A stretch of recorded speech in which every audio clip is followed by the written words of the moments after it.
అన్నా నమస్తే అన్నా. నమస్తే అమ్మా. నమస్తే. బాగున్నారా? బాగున్నాం.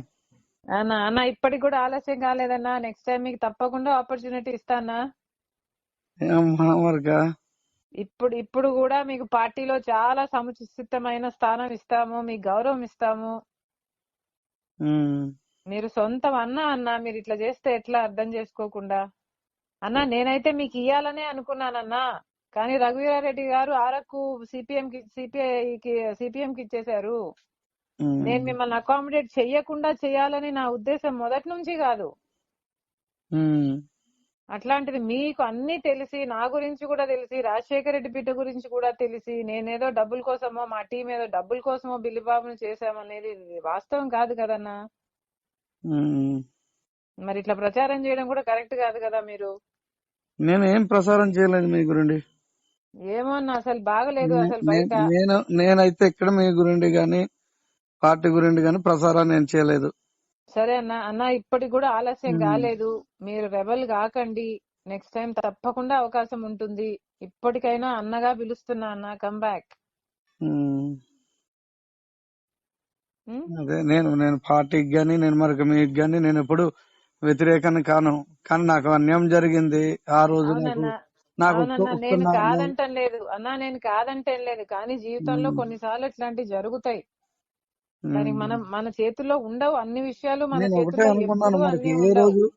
ఏ రోజు జెండా మోయన వాడికి, ఏ రోజు పార్టీలో లేని వాళ్ళకి ఇచ్చేయడం వల్ల నాకు అది మరొక విషయం ఏంటంటే, మీరు ఆ వేలాది జనాల ముందు మరొక ప్రకటన చేయకపోయినా బాగుండేది. నేను అక్కడ ప్రకటన చేయడం వల్ల నేను డిసప్పాయింట్ అయ్యాను. మా వాళ్ళు మరొక ఇది అయిపోయారు. దానివల్ల తెలుసు అన్న, మీకు అన్ని తెలుసు.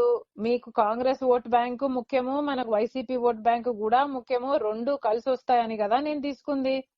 అవునవును. మరి మీరు అక్కడ నిర్ణయం అన్నది ఇప్పుడు నేను చూసాను. నేను తీసుకుంది ఎందుకు, మీకు ఇక్కడ కాకపోతే మీకు అక్కడ ఇద్దామనే కదా తీసుకున్నా నేను. మీకు తెలుసు కదా. అదే ఇప్పుడు నేను చూసాను. మీరు ప్రసారం చేసేది, మరి మీరు డైవర్స్ మీద మాట్లాడేది నేను చూసాను. మొన్న నా జనాల్ని చూస్తే 5 రెట్లు ఎక్కువ వచ్చారు నాకు. నేను రూపాయి ఖర్చు పెట్టకుండా నా వీడియోస్ మరి ఇవన్నీ పెట్టమంటే పెడతాను, చూడండి. అన్నా ఏం అవసరం లేదు. నిజంగానే నేను ఓట్ బ్యాంకు, నేను ఆ రోజు కూడా అన్నాను. నేను ఓట్ బ్యాంక్ ఉన్నవాడిని, నాకు గ్రౌండ్ లెవెల్లో రిపోర్ట్ లేదు అనేసి అన్నారు. నేను గ్రౌండ్ లెవెల్లో నా రిపోర్ట్ ఏంటో, నేను 5 సంవత్సరాల నుండి మరొక చేసిన రిపోర్ట్ ఏంటో, నేను ఆయనకి రేపు మరొక ఎన్ని ఓట్లు వస్తాయి, నాకు ఎన్ని ఓట్లు వస్తాయి చూడండి. నేను దాని మీద అయితే నేను ఎక్కడ వెళ్ళాను. నేను కాంగ్రెస్ పార్టీకే ఉంటాను. నేను వేరే పార్టీకి నాకైతే ఇష్టం ఉండదు కూడా. మీరు ఇప్పుడు ఇండిపెండెంట్ గా పోటీ చేస్తే ఇంకా కాంగ్రెస్ పార్టీ గురించి మర్చిపోండి. మర్చిపోమంటే నేను మర్చిపోతాను. మర్చిపోండి.